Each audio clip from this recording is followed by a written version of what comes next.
वार 18वीं पौड़ी 6वीं। लख असमान उचान चढ़, ऊंचा होए ना अंबड़ सकै। ਉੱਚੀ ਹੂੰ ਊਚਾ ਘਣਾ, ਥਾਓ ਗਿਰਾਓ ਨਾ ਨਾਓ ਅਥਕੈ। ਵਾਹਿਗੁਰੂ ਜੀ ਕਾ ਖਾਲਸਾ, ਵਾਹਿਗੁਰੂ ਜੀ ਕੀ ਫਤਿਹ। ਲੱਖ ਅਸਮਾਨ ਉਚਾਨ ਚੜ੍ਹ, ਉੱਚਾ ਹੋਏ ਨਾ ਅੰਬੜ ਸਕੈ। ਭਾਈ ਗੁਰਦਾਸ ਜੀ 6ਵੀਂ ਪੌੜੀ ਦੇ ਵਿੱਚ ਉਸ ਪਰਮਾਤਮਾ ਜੋ ਕਾਦਰ, ਜੋ ਕ੍ਰੀਏਟਰ ਹੈ, ਜੋ ਸਭ ਕੁਝ ਬਣਾਉਣ ਵਾਲਾ ਹੈ, ਉਸ ਦੀ ਬੇਅੰਤਤਾ, ਉਸ ਦਾ ਜੋ ਫੈਲਾਓ ਹੈ ਜਾਂ ਉਸ ਦੀ ਐਕਸਟੈਂਟ ਵਿਚ ਇਜ਼ ਬਿਯੋਂਡ ਆਲ ਲਿਮਿਟਸ, ਜਾਂ ਇਉਂ ਕਹਿ ਲਈਏ ਕਿ ਪਰਮਾਤਮਾ is extreme beyond all limits. So ਪਰਮਾਤਮਾ ਉਹ ਹੈ ਜੋ ਪਰੇ ਤੋਂ ਪਰੇ ਹੈ। ਅਤੇ ਇਹ ਗੱਲ ਨੂੰ ਸਮਝਾਉਣ ਵਾਸਤੇ ਭਾਈ ਗੁਰਦਾਸ ਜੀ ਨੇ ਕਈ ਜਿਹੜੇ ਹਨ ਫਿਜ਼ੀਕਲ ਜਿਹੜੇ ਐਗਜ਼ਾਮਪਲਸ ਵਰਤੇ ਨੇ। ਸਥੂਲ ਜਿਹੜੀਆਂ ਚੀਜ਼ਾਂ ਆਪਾਂ ਸਮਝਦੇ ਹਾਂ, ਆਪਾਂ ਦੇਖ ਸਕਦੇ ਹਾਂ, ਉਹਨਾਂ ਰਾਹੀਂ ਆਪਾਂ ਨੂੰ ਸਮਝਾਉਣ ਦੀ ਇੱਥੇ ਆਪਾਂ ਨੂੰ ਜਿਹੜੀ ਹਨ ਕਿਰਪਾ ਕੀਤੀ ਹੈ। ਸਮਝਾਉਣ ਦੀ ਵੀ ਦੇਖੋ ਪਰਮਾਤਮਾ ਕਿੱਡਾ ਕੁ ਵੱਡਾ ਹੈ ਅਤੇ ਆਪਣੀ ਪਹੁੰਚ ਤੋਂ ਉਹ ਕਿਤਨਾ ਜ਼ਿਆਦਾ ਪਰੇ ਹੈ, ਉਹ ਨਹੀਂ ਆਪਾਂ ਪਹੁੰਚ ਸਕਦੇ। ਇਹ ਸਾਰੀ ਗੱਲ ਜਿਹੜੀ ਹੈ ਇੱਥੇ ਆ ਕੇ ਇੱਕ ਪੁਆਇੰਟ 'ਤੇ ਢੁਕਦੀ ਹੈ, ਜਦੋਂ ਇਨਸਾਨ ਆਪਣੇ ਸਥੂਲ ਜਾਂ ਆਪਣੇ ਫਿਜ਼ੀਕਲ ਜਿਹੜੀ ਹੈ ਸਟਰੈਂਥ ਦੇ ਨਾਲ ਜਾਂ ਫਿਜ਼ੀਕਲ ਪਹੁੰਚ ਦੇ ਨਾਲ, ਸਥੂਲ ਜਿਹੜੀ ਆਪਣੇ ਸਰੀਰ ਦੀ ਤਾਕਤ ਹੈ ਉਹਦੇ ਨਾਲ ਜੇ ਕੋਈ ਕੋਸ਼ਿਸ਼ ਕਰੇ ਨਾ ਵੀ ਮੈਂ ਪਰਮਾਤਮਾ ਤੱਕ ਪਹੁੰਚ ਜਾਵਾਂਗਾ, ਉਹਦੇ ਬਾਰੇ ਭਾਈ ਗੁਰਦਾਸ ਜੀ ਕਹਿੰਦੇ ਨੇ ਕੋਸ਼ਿਸ਼ ਭਾਵੇਂ ਜਿੰਨੀ ਮਰਜ਼ੀ ਇੱਕ ਬੰਦਾ ਕਰ ਲਵੇ, ਚਾਹੇ ਲੱਖਾਂ ਕਰੋੜਾਂ ਬੰਦੇ ਕਰ ਲੈਣ, ਇੱਕ ਕੋਸ਼ਿਸ਼ ਨਹੀਂ ਲੱਖਾਂ ਕਰੋੜਾਂ ਵੀ ਕੋਸ਼ਿਸ਼ ਕੀਤੀਆਂ ਜਾਣ, ਪਰਮਾਤਮਾ ਫਿਰ ਵੀ ਪਰੇ ਤੋਂ ਪਰੇ ਹੈ।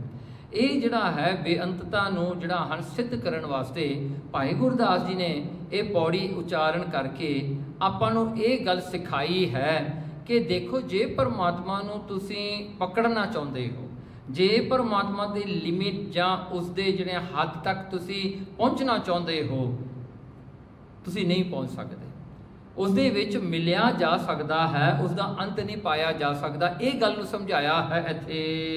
ਲੱਖ ਅਸਮਾਨ ਉਚਾਨ ਚੜ੍ਹ, ਦੇਖੋ ਜੇ ਅਗਰ ਕੋਈ ਲੱਖਾਂ ਅਸਮਾਨਾਂ ਤੇ ਚੜ੍ਹ ਕਰਕੇ ਉੱਚੀਆਂ ਤੋਂ ਉੱਚੀਆਂ ਥਾਵਾਂ ਤੇ ਵੀ ਪਹੁੰਚ ਜਾਵੇ, ਇਹ ਗੱਲ ਨੂੰ ਦੇਖੋ ਸਾਇੰਟਿਸਟ ਨੇ, ਟੈਕਨੋਲੋਜੀ ਨੇ ਸਿੱਧ ਕਰ ਦਿੱਤਾ। ਰੌਕਟਸ ਤਿਆਰ ਹੋ ਗਏ, ਸ਼ਟਲਸ ਜਿਹੜੇ ਹਨ ਸਪੇਸ ਸ਼ਟਲਸ ਤਿਆਰ ਹੋ ਗਏ, ਸੈਟੇਲਾਈਟਸ ਜਿਹੜੇ ਨੇ ਉਹ ਅਸਮਾਨ ਤੇ ਘੁੰਮਦੇ ਫਿਰਦੇ ਨੇ, ਕਿੰਨੇ ਹੀ ਔਰਬਿਟਸ ਦੇ ਵਿੱਚ ਉਹ ਜਾਂਦੇ ਨੇ, ਕਿਤਨਾ ਕੁਝ ਉਹਨਾਂ ਨੇ ਦੇਖ ਲਿਆ। ਚੰਦਰਮਾ ਤੱਕ ਉਹ ਪਹੁੰਚ ਚੁੱਕੇ ਹਨ, ਮਾਰਸ ਤੱਕ ਜਾਣਾ ਚਾਹੁੰਦੇ ਤੇ ਉੱਥੇ ਤੱਕ ਵੀ ਪਹੁੰਚ ਗਏ ਹਨ। ਪਰ ਦੇਖੋ ਕਹਿੰਦੇ ਜਿੰਨਾ ਵੀ ਕੋਈ ਉੱਚਾ ਚਲਿਆ ਜਾਵੇ, ਜਿੰਨਾ ਵੀ ਉੱਚਾ ਚੜ੍ਹ ਜਾਵੇ, ਤੇ ਕਹਿੰਦੇ ਫਿਰ ਵੀ ਪਰਮਾਤਮਾ ਉਤੋਂ ਪਰੇ ਹੈ। ਜਿਹੜਾ ਹਨ ਆਕਾਸ਼ ਭਾਵੇਂ ਜਿੰਨੇ ਮਰਜ਼ੀ ਵੀ ਕੋਈ ਜਿਹੜਾ ਹਨ ਉਹਨਾਂ ਨੂੰ ਉਲੰਘ ਕਰਕੇ ਚਲਿਆ ਜਾਵੇ ਤਾਂ ਪਰਮਾਤਮਾ ਉਹ ਤੋਂ ਵੀ ਪਰੇ ਹਨ।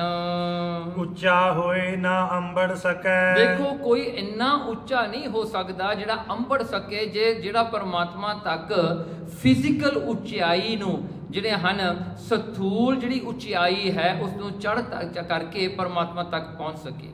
ਹੁਣ ਦੇਖੋ ਘਰ ਦੇ ਵਿੱਚ ਚਾਹੇ ਜਿਹੜੇ ਹਨ ਆਪਣੀ ਕੋਈ ਛੱਤ ਹੋਵੇ, ਰੂਫ ਹੋਵੇ, ਉਹਨੂੰ ਪਹੁੰਚਣ ਵਾਸਤੇ ਬੰਦਾ ਸੀੜੀ ਜਾਂ ਸਟੈਸ ਜਾਂ ਲੈਡਰ ਵਰਤਦਾ ਹੈ। ਦੇਖੋ ਪਹੁੰਚਿਆ ਜਾ ਸਕਦਾ ਹੈ। ਹੋਰ ਵੀ ਉਚਾਈਆਂ ਨੇ ਜਿਹੜਾ ਕਿ ਬੰਦਾ ਐਰੋਪਲੇਨ ਵਿੱਚ, ਹੈਲੀਕਾਪਟਰ ਰਾਹੀਂ ਜਾ ਸਕਦਾ ਹੈ, ਰੌਕਟਸ ਰਾਹੀਂ ਜਾ ਸਕਦਾ ਹੈ, ਪਰ ਕਹਿੰਦੇ ਪਰਮਾਤਮਾ ਤੱਕ ਨਹੀਂ ਪਹੁੰਚ ਸਕਦਾ। ਉਚਾਈ ਜਿਹੜੀ ਜਿੰਨੀ ਮਰਜ਼ੀ ਵੀ ਸਥੂਲ ਚੜ੍ਹ ਜਾਵੇ ਫਿਰ ਵੀ ਪਰਮਾਤਮਾ ਤੱਕ ਨਹੀਂ ਪਹੁੰਚ ਸਕਦਾ। ਇਹ ਪੱਕੀ ਗੱਲ ਹੈ। ਦੇਖੋ ਜਿਸ ਸਮੇਂ ਭਾਈ ਗੁਰਦਾਸ ਜੀ ਨੇ ਇਹ ਪੌੜੀ ਲਿਖੀ ਹੈ ਉਸ ਵੇਲੇ ਜਿਹੜਾ ਸੀਗਾ ਨਾ ਤਾਂ ਹੈਲੀਕਾਪਟਰ ਸਨ, ਨਾ ਐਰੋਪਲੇਨ ਸਨ, ਨਾ ਰੌਕਟ ਬਣੇ ਹੋਏ ਸਨ, ਨਾ ਹੀ ਕਿਸੇ ਨੂੰ ਇਹ ਗੱਲ ਦਾ ਗਿਆਨ ਸੀ ਵੀ ਇਹ ਸਮਾਂ ਵੀ ਆਵੇਗਾ ਜਿੱਦਣ ਬੰਦਾ ਜਿਹੜਾ ਹੈ ਚੰਦਰਮਾ ਤੱਕ ਪਹੁੰਚ ਜਾਏਗਾ। ਹਾਂਜੀ, ਉਹ ਸਮਾਂ ਲੋਕਾਂ ਨੂੰ ਇਹ ਗੱਲ ਦਾ ਪਤਾ ਵੀ ਕੋਈ ਨਹੀਂ ਸੀ। ਉਸ ਸਮੇਂ ਤੇ ਵੀ ਭਾਈ ਗੁਰਦਾਸ ਨੇ ਇਹ ਲਿਖ ਕੇ ਸਿੱਧ ਕਰ ਦਿੱਤਾ ਸੀ ਕਿ ਨਹੀਂ ਪਰਮਾਤਮਾ ਤੱਕ ਪਹੁੰਚਿਆ ਜਾਂਦਾ। ਉੱਚੀ ਹੂੰ ਉੱਚਾ ਘਣਾ, ਦੇਖੋ ਉੱਚੀ ਹੂੰ ਉੱਚਾ ਘਣਾ। ਸੋ ਇੱਕ ਤਾਂ ਪਹਿਲੀ ਪੌੜੀ ਦੇ ਵਿੱਚ ਫਿਜ਼ੀਕਲੀ ਦੱਸ ਦਿੱਤਾ ਵੀ ਉੱਚਾ ਕੋਈ ਹੋ ਜਾਵੇ। ਦੂਸਰਾ ਉੱਚਾ ਇਹ ਹੈ ਉੱਚੀ ਹੂੰ ਉੱਚਾ ਘਣਾ, ਉੱਚੀਆਂ ਤੋਂ ਵੀ ਉੱਚਾ ਮਤਰਬਾ ਮਿਲ ਜਾਵੇ, ਜਿਹੜਾ ਕੋਈ ਕਹੇ ਕਿ ਮੈਂ ਮਹਾਗਿਆਨੀ ਹਾਂ, ਮੈਂ ਇਹ ਹਾਂ, ਮੈਂ ਮਹਾਪੰਡਤ ਹਾਂ, ਮੈਂ ਮਹਾਸਕੋਲਰ ਹਾਂ, ਮੈਂ ਇਹ ਹਾਂ, ਮੈਂ ਉਹ ਹਾਂ, ਉੱਚੇ ਤੋਂ ਉੱਚੇ ਵੀ ਸਕੋਲਰਸ ਨਾਲੋਂ, ਵਿਦਵਾਨਾਂ ਨਾਲੋਂ ਵੀ ਵਿਦਵਾਨ ਬਣ ਜਾਵੇ ਤੇ ਬਹੁਤ ਹੀ ਐਸਾ ਵਿਦਵਾਨ ਹੋਵੇ ਜਿਸ ਦੇ ਅੱਗੇ ਕੋਈ ਟਿਕ ਵੀ ਨਾ ਸਕੇ। ਥਾਓ ਗਿਰਾਓ ਨਾ ਨਾਓ ਅਥਕੈ। ਦੇਖੋ ਕਹਿੰਦੇ ਫਿਰ ਜਿਹੜਾ ਕਿ ਸਰੀਰ ਕਰਕੇ ਉਚਾਈ ਤੱਕ ਪਹੁੰਚਣ ਕਰਕੇ ਵੀ ਉਹ ਨਹੀਂ ਪਾਇਆ ਜਾਂਦਾ, ਕਿਉਂਕਿ ਦੇਖੋ ਬੱਚੇ ਨੂੰ ਆਪਾਂ ਕਹਿੰਦੇ ਰੱਬ ਕਿੱਥੇ, ਕਹਿੰਦੇ ਉੱਤੇ ਹੈ। ਹੁਣ ਦੇਖੋ ਉਹ ਜਿਹੜੀ ਗੱਲ ਹੈ ਹਰ ਕੋਈ ਕਹਿੰਦਾ ਹੈ, ਪਰ ਕਹਿੰਦੇ ਕੋਈ ਵੀ ਨਹੀਂ ਕਹਿੰਦਾ ਰੱਬ ਥੱਲੇ ਹੈ, ਨਹੀਂ ਕਹਿੰਦੇ, ਆਪਾਂ ਕਹਿੰਦੇ ਜੀ ਉੱਤੇ ਹੈ। ਭਾਈ ਗੁਰਦਾਸ ਜੀ ਨੇ ਦੇਖੋ ਇੱਥੇ ਆਪ ਨੂੰ ਸਮਝਾਇਆ, ਕਹਿੰਦੇ ਚਲੋ ਸਥੂਲ ਜਾਂ ਫਿਜ਼ੀਕਲੀ ਵੀ ਕੋਈ ਉੱਚਾ ਚਲਿਆ ਜਾਵੇ, ਬੁੱਧੀ ਕਰਕੇ, ਸਮਝ ਕਰਕੇ, ਗਿਆਨ ਕਰਕੇ ਵੀ ਉੱਚਾ ਹੋ ਜਾਵੇ, ਫਿਰ ਵੀ ਪਰਮਾਤਮਾ ਤੱਕ ਨਹੀਂ ਪਹੁੰਚਿਆ ਜਾਂਦਾ। ਫਿਰ ਚਲੋ ਧਰਤੀ ਤੇ ਆ ਜਾਈਏ। ਹੁਣ ਧਰਤੀ ਤੇ ਜਿਹੜਾ ਹਨ ਜਿਹੜੇ ਥਾਂ ਹਨ, ਗਿਰਾਓ ਜਿਹੜੇ ਪਿੰਡ ਹਨ, ਸ਼ਹਿਰ ਹਨ, ਕਹਿਣਗੇ ਨਾ ਨਾਉ ਅਥਕੈ, ਕਹਿਣਗੇ ਉੱਥੇ ਤੱਕ ਪਰਮਾਤਮਾ ਦਾ ਜਿਹੜਾ ਵਾਸਾ ਹੈ, ਸਥੂਲ ਵਾਸਾ, ਫਿਜ਼ੀਕਲੀ ਪਰਮਾਤਮਾ ਦਾ ਐਗਜ਼ਿਸਟੈਂਸ ਜੇ ਕੋਈ ਲੱਭੇ ਤਾਂ ਕੋਈ ਥਾਂ ਤੇ ਗਿਰਾਓ, ਕੋਈ ਐਸਾ ਪਿੰਡ ਵੀ ਨਹੀਂ ਜਿੱਥੇ ਪਰਮਾਤਮਾ ਦਾ ਜਨਮ ਹੋਇਆ ਹੋਵੇ, ਜਿੱਥੇ ਪਰਮਾਤਮਾ ਰਹਿੰਦਾ ਹੋਵੇ, ਨਹੀਂ ਹੈਗਾ। ਕਹਿੰਦੇ ਨਹੀਂ ਹੋ ਸਕਦਾ। ਤੇ ਐਸਾ ਜਿਹੜਾ ਹੈ ਥਾਓ ਗਿਰਾਓ ਨਾ ਨਾਉ ਅਥਕੈ, ਇੱਥੇ ਗੱਲ ਇੱਕ ਹੋਰ ਵੀ ਹੈ।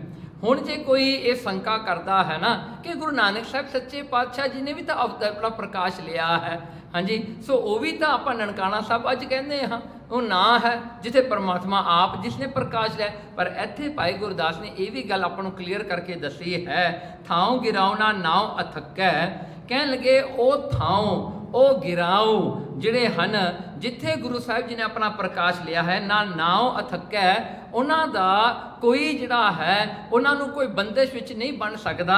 ਉਹ ਤਾਂ ਪਰਮਾਤਮਾ ਦੀ ਆਪਣੀ ਮਰਜ਼ੀ ਹੈ, ਜਿੱਥੇ ਮਰਜ਼ੀ ਉਹ ਪ੍ਰਕਾਸ਼ ਲੈਣ। ਪਰ ਇੱਕ ਗੱਲ ਹੈ, ਜਿੱਥੇ ਵੀ ਉਹ ਪ੍ਰਕਾਸ਼ ਲੈਂਦੇ ਹਨ ਉਹ ਪੂਜਾ ਅਸਥਾਨ ਜ਼ਰੂਰ ਬਣ ਜਾਂਦੇ ਨੇ, ਉੱਥੋਂ ਬਰਕਤਾਂ ਜਿਹੜੀਆਂ ਪੈਦਾ ਹੁੰਦੀਆਂ ਨੇ, ਮਿਲਦੀਆਂ ਵੀ ਹਨ। ਤੇ ਕਹਿੰਦੇ ਨਾ ਨਾਉ ਅਥਕੈ, ਉਹਨਾਂ ਦਾ ਨਾਉ ਲੈਂਦਿਆਂ ਹੋਇਆਂ ਫਿਰ ਥੱਕਦੇ ਨਹੀਂ। ਦੁਨੀਆ ਉਹ ਥਾਂ ਦੀ ਵੀ ਫਿਰ ਪੂਜਾ ਕਰਦੀ ਹੈ ਜਿੱਥੇ ਪਰਮੇਸ਼ਰ ਆਪ ਆ ਕੇ ਜਿਹੜਾ ਹਨ ਪ੍ਰਕਾਸ਼ ਲੈਂਦੇ ਹਨ। ਲੱਖ ਪਾਤਾਲ ਨਿਵਾਨ ਜਾਏ, ਹੁਣ ਥੱਲੇ ਵੱਲ ਕਰਦੇ ਹਨ। ਦੇਖੋ ਆਪਾਂ ਉੱਚਾ ਤਾਂ ਕਰ ਲਿਆ, ਹੁਣ ਕਹਿੰਦੇ ਨੀਵਾ, ਕਹਿੰਦੇ ਜੇ ਥੱਲੇ ਵੱਲ ਕਿ ਕੋਈ ਕਵੀ ਵੀ ਰੱਬ ਜੇ ਉੱਤੇ ਨਹੀਂ ਤਾਂ ਥੱਲੇ ਹੋਵੇਗਾ, ਧਰਤੀ ਦੇ ਥੱਲੇ, ਤਾਂ ਕਹਿੰਦੇ ਲੱਖ ਪਾਤਾਲ। ਕਹਿਣ ਲੱਗੇ ਇੱਕ ਪਾਤਾਲ ਨਹੀਂ, ਲੱਖਾਂ ਹੀ ਪਾਤਾਲਾਂ ਵਿੱਚ, ਪਾਤਾਲ ਲੱਖ ਆਗਾਸਾ ਆਗਾਸ, ਓੜ ਭਾਲ ਥਕੇ ਵੇਦ ਕਹਿਨ ਇੱਕ ਵਾਰ। ਸੋ ਦੇਖੋ ਮਹਾਰਾਜ ਨੇ ਜਪਜੀ ਸਾਹਿਬ 'ਚ ਵੀ ਕਲੀਅਰ ਕਰਕੇ ਦੱਸਿਆ ਹੈ, ਉਹੀ ਗੱਲ ਭਾਈ ਗੁਰਦਾਸ ਜੀ ਕਰ ਰਹੇ ਨੇ, ਕਹਿੰਦੇ ਲੱਖਾਂ ਹੀ ਪਤਾਲਾਂ ਨਿਵਾਨ ਥੱਲੇ ਵੱਲ ਕੋਈ ਜਾਵੇ, ਨੀਵਾ ਹੋਏ ਨਾ ਨੀਵੇਂ ਤੱਕੈ, ਇੰਨਾ ਵੀ ਕੋਈ ਨੀਵਾ ਨਹੀਂ ਜਾ ਸਕਦਾ, ਇੰਨਾ ਵੀ ਕੋਈ ਨੀਵਾ ਨਹੀਂ ਹੋ ਸਕਦਾ ਜਿਹਦੇ ਕਰਕੇ ਉਹਨੂੰ ਪਰਮਾਤਮਾ ਮਿਲ ਜਾਵੇ। ਕਹਿੰਦੇ ਕਿ ਨੀਵੇਂ ਹੋਏ ਨਾ ਨੀਵਾ ਤੱਕੈ, ਇੰਨਾ ਵੀ ਉਹ ਨਿਵਾਨ, ਇੰਨਾ ਵੀ ਨਿਵਾਨ ਵੱਲ ਉਹ ਤੱਕ ਦੇਖ ਵੀ ਨਹੀਂ ਸਕਦੇ ਜਿੱਥੇ ਪਰਮਾਤਮਾ ਦਾ ਵਾਸਾ ਹੈ। ਜਦੋਂ ਆਪਾਂ ਕਹਿੰਦੇ ਆ ਨਾ ਪਰਮਾਤਮਾ ਸਰਬ ਵਿਆਪਕ ਹੈ, ਤਾਂ ਉਹ ਉੱਤੇ ਵੀ ਉਨਾ ਹੀ ਹੈ ਜਿੰਨਾ ਥੱਲੇ ਹੈ, ਕਿਉਂਕਿ ਉਹ ਵਿਆਪਕ ਹੈ। ਸੋ ਇਸ ਕਰਕੇ ਜਿਹੜਾ ਕਿ ਆਪਾਂ ਨੋਰਮਲ ਜਿਹੜੇ ਹਨ ਆਪਾਂ ਗੱਲਾਂ ਕਰਦੇ ਹਾਂ, ਪਰਮਾਤਮਾ ਤਾਂ ਬੜਾ ਪਰੇ ਹੈ। ਸੋ ਇਸ ਕਰਕੇ ਕਹਿੰਦੇ ਇੰਨਾ ਨਿਵਾਨ ਵੱਲ ਵੀ ਕੋਈ ਨਹੀਂ ਜਾ ਸਕਦਾ। ਜੇ ਕੋਈ ਕਵੇ ਨਾ ਮੈਂ ਕੇਵਲ ਨਿਮਰਤਾ ਦੇ ਨਾਲ ਹੀ ਪਰਮਾਤਮਾ ਨੂੰ ਪਾ ਲੈਣਾ, ਉਨਾ ਵੀ ਨਹੀਂ ਹੋ ਸਕਦਾ, ਕਿਉਂਕਿ ਨਿਵਾਨ ਦੇ ਵਿੱਚ, ਨੀਵਾਂਪਣ ਦੇ ਵਿੱਚ ਵੀ ਜਿਹੜਾ ਹਨ ਮਹਾਰਾਜ ਨੇ ਦੱਸਿਆ ਹੈ, ਜਿਹੜਾ ਹਨ ਅਪਰਾਧੀ ਦੁਨਾ ਨਿਵੈ ਜੋ ਹਿੰਤਾ ਮਰਗਾਹੇ। ਸੋ ਦੇਖੋ ਜੋ ਨੀਵਾਂ ਹੋ ਕੇ ਤਾਂ ਸ਼ਿਕਾਰੀ ਜਿਹੜਾ ਹੈ ਇੱਕ ਡੀਅਰ ਦਾ ਜਾ ਕੇ ਸ਼ਿਕਾਰ ਕਰਦਾ ਹੈ, ਦੇਖੋ ਇੰਨਾ ਨੀਵਾਂ ਵੀ ਕੋਈ ਨਹੀਂ ਹੋ ਸਕਦਾ ਕਿ ਆਪਣੀ ਨਿਮਰਤਾ ਦੇ ਨਾਲ ਹੀ ਕਵੇ ਮੈਂ ਪਰਮਾਤਮਾ ਨੂੰ ਪਾ ਲਿਆ, ਮੈਂ ਨੀਵੇਂ ਹੋਣ ਦੇ ਵਿੱਚ ਹੀ ਪਰਮਾਤਮਾ ਨੂੰ ਪਾ ਲਿਆ, ਐਸਾ ਵੀ ਨਹੀਂ ਹੈ। ਦੇਖੋ ਇੱਥੇ ਭਾਈ ਗੁਰਦਾਸ ਜੀ ਦੋ ਗੱਲਾਂ ਦੱਸਦੇ ਨੇ, ਇੱਕ ਤਾਂ ਫਿਜ਼ੀਕਲੀ ਹੈ, ਇੱਕ ਮੈਂਟਲੀ, ਜਾਂ ਜਿਹੜਾ ਹਨ ਆਪਣੇ ਜਿਹੜਾ ਹਨ ਸੁਭਾਅ ਰਾਹੀਂ ਵੀ ਕੋਈ ਨਹੀਂ ਪਾ ਸਕਦਾ ਪਰਮਾਤਮਾ ਨੂੰ। ਪੂਰਬ ਪੱਛਮ ਉਤਰਾਧ ਦੱਖਣ, ਹੁਣ ਦੇਖੋ 4 ਡਾਇਰੈਕਸ਼ਨਸ ਨੇ ਇਸ ਸੰਸਾਰ ਦੇ, ਇੱਕ ਪੂਰਬ ਹੈ, ਈਸਟ ਹੈ, ਪੱਛਮ ਜਿਹੜਾ ਵੈਸਟ ਹੈ, ਫਿਰ ਆ ਗਿਆ ਜੀ ਉਤਰਾਰਧ, ਨੌਰਥ ਹੋ ਗਿਆ, ਇੱਕ ਦੱਖਣ ਹੋ ਗਿਆ ਸਾਊਥ। ਇਹ ਚਾਰੇ ਡਾਇਰੈਕਸ਼ਨਸ ਜਿਹੜੇ ਹਨ ਸਾਰੇ, ਫੇਰ ਚੌਫੇਰ ਨਾ ਟੱਕੈ। ਦੇਖੋ ਉਸ ਪਰਮਾਤਮਾ ਨੂੰ ਇਹ 4 ਛੁਫੇਰੇ ਵੀ, ਜੇ ਅਗਰ ਪਰਮਾਤਮਾ ਨੂੰ ਕੋਈ ਢੱਕਣਾ ਚਾਹੇ, कोई अपने वश विच करना चाहे तां भी नहीं हो सकदा। ओढ़क मूल न लभई। देखो ओढ़क उस परमात्मा का अंत नहीं लभ्या जाता। परमात्मा अंत तो बड़ा परे है। परमात्मा जिहड़ा है उसका अंत किने लभ लेना है, क्योंकि अंत ही नहीं अंत है जिथे बेअंत है। हुण जिथे बेअंत है उत्थे अंत किवें आ सकदा है।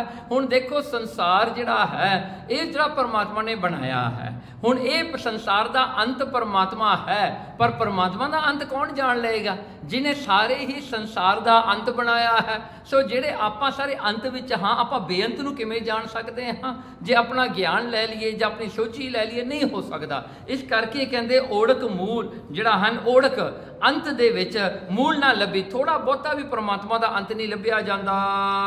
उत्पत परलो अख फरकै। क्योंकि परमात्मा की शक्ति तो ऐसी है, वह बनाउण वेले जिहड़ा हन उत्पत करदियां बनाउंदियां ते फिर परलो जदों वो खत्म करदा है। हुण जिहड़ा हन परलो जिहड़ी है ये भी जिहड़ी है कई तरह की परलो है। सो ये जिहड़ा नित नमित जिहड़ा हन किन्ने तरह की परलो है, 6 तरह की परलो मन्नी है। अखीरलियां 2 परलो जिहड़े एक परलो एक महापरलो है। सो इस करके जिहड़ियां ये परलो भी हन सारियां कहंदे ये जिहड़ा हन परमात्मा दे अख दे फुरने नाल परमात्मा ये डूम कर सकता है दुनिया का। ये डूम जदों परमात्मा चाहे उन्होंने जदों कीता उन्हें अख दे फुरने नाल करना। ते दूजी गल ये है जदों कोई चीज़ खत्म होंदी उहदी डेब्रिस रह जाती है। सो वो जिहड़ा उसका जिहड़ा वेस्ट जिहड़ा हुंदा वो रह जाता है। देखो परमात्मा ने जो ये दुनिया खत्म कर दे, परमात्मा बिल्कुल ही सफाया कर देंदे ने, क्योंकि 5 तत्तां विच वो तत्त रल जाने ने ते वो तत्त सारे परमात्मा दे अपने पैदा किए हुए ने। सो इस करके कहंदे अख दे फुरने नाल परमात्मा बनाउंदा है ते बनाउण लग्गियां उन्हां नूं कोई वस्तु कितों इंपोर्ट नहीं करनी पैंदी, कितों लियाउणी नहीं पैंदी। ते जदों ये खात्मा हुंदा है तां इहदा वेस्ट भी कोई नहीं हुंदा। परमात्मा अख दे फुरने विच ये सब कुछ कर दिंदे ने। ऐसा परमात्मा बेअंत है। फुल्ला अंदर वास महकै। हुण देखो परमात्मा कहंदे फिर कैसा है। हुण भाई गुरदास जी कहंदे देखो वो परमात्मा जिहड़ा है ना, देखो वो जिहड़ा हन फिजिकली जां सथूल स्वरूप दे विच भी जिहड़ा हन विचरदा है ते जिहड़ा हन सूक्ष्म रूप दे विच भी वो परमात्मा है। सो निर्गुण भी आप है, सरगुण भी वही है। सो निर्गुण सरगुण वो परमात्मा अपने उहदे रूप ने। हुण ये गल है कहंदे जिवें फुल्लां दे अंदर वासना वसी हुई है। हुण फुल तां दिसदा है, वासना दिसदी नहीं, पर उसकी जिहड़ी हन सुगंधी जरूर जिहड़ा हन नक दे नाल आपां सुंघदे हाँ, पर देखण दा विशा वो नहीं, सुणन दा विशा वो नहीं, रस दा विशा वो नहीं। सो जिहड़ा हन स्पर्श दा विशा भी वो नहीं है, पर वो जिहड़ा है सिर्फ सुगंधी जिहड़ी नक दे नाल आपां उसनूं मान सकते हाँ। कहंदे देखो जिवें फुल दिखाई दिंदा वासना दिखाई नहीं दिंदी, इसे तरह परमात्मा अपनी खलकत विच वसदे हन। जिवें कहंदे आपां जिहड़ा शब्द पढ़दे हन पूहप मध ज्यों बास बसत है। जिहड़ा हन देखो जिवें फुल दे विच वासना वसी हुई है। मुगर माहे जैसे शाई जिवें शीशे दे विच प्रतिबिंब है, रिफ्लैक्शन है जिवें शीशे दे विच दिखाई दिंदा है, पर वो जिहड़ा ऑब्जेक्ट बाहर हुंदा है दिखाई जरूर शीशे विच दिंदा है। तैसे ही हर बसे निरंतर कहंदे ऐसे ही परमात्मा अपने अंदर आत्मा रूप करके वसदा है। घट ही खोजो भाई, इस करके उसनूं घट हिरदे दे विचों ही खोजना चाहिदा है। वो अपने अंदर ही बैठा है। इस करके जिहड़ा है हुण इत्थे भाई गुरदास जी ने आपां नूं इह गल समझाई, जे बंदा हर एक एक्सट्रीम जिहड़ा हन एक्सट्रीम लैवल तक जावे परमात्मा नूं लभण वास्ते, तां ओह भी नहीं लभ सकेगा, किते नहीं लभ सकेगा, उहनूं मिलना ही कोई नहीं हैगा। ते फिर जिहड़ा है कहंदे फिर परमात्मा मिलेगा कैसे? तां ओह जिहड़ा हन भाई गुरदास जी कहंदे देखो 4 जिहड़ियां दिशां विच भी नहीं मिलना। ते जिहड़ा हन परमात्मा जिहड़ा है इन्ना पावरफुल है, वो जिहड़ा बनाउणा तोड़ना वो एक अपने अख दे फुरके फ्लिक ऑफ आई दे विच कर लंदा है, वो सब कुछ कर लंदा है। पर कहंदे वो वसदा किथे है जिवें फुल विच वासना वसदी है। वो इस तरह करके अपना जिहड़ा हन अपनी क्रिएशन च वसदा है। पर ये सुगंधी नूं तां ओही लवेगा ना जो वो फुल दे नेड़े जाएगा, ते फिर ओहदी जिहड़ा हन नक दे राहीं उहनूं सूंघेगा प्रेम दे नाल, तां ही तां फिर उहनूं वासना सुगंधी आएगी। इसे तरह ही जदों आपां गुरु महाराज की कृपा सदका परमात्मा दी महाराज दे नेड़े होवांगे ते अपने आप ही आपां परमात्मा विच समा जावांगे, क्योंकि गुरु ते परमेश्वर विच फर्क कोई नहीं है। ओढ़क मूल न लभई ਉਤਪਤ ਪਰਲੋ ਅੱਖ ਫਰਕੈ ਫੁੱਲਾਂ ਅੰਦਰ ਵਾਸ ਮਹਿਕੈ। ਵਾਹਿਗੁਰੂ ਜੀ ਕਾ ਖਾਲਸਾ ਵਾਹਿਗੁਰੂ ਜੀ ਕੀ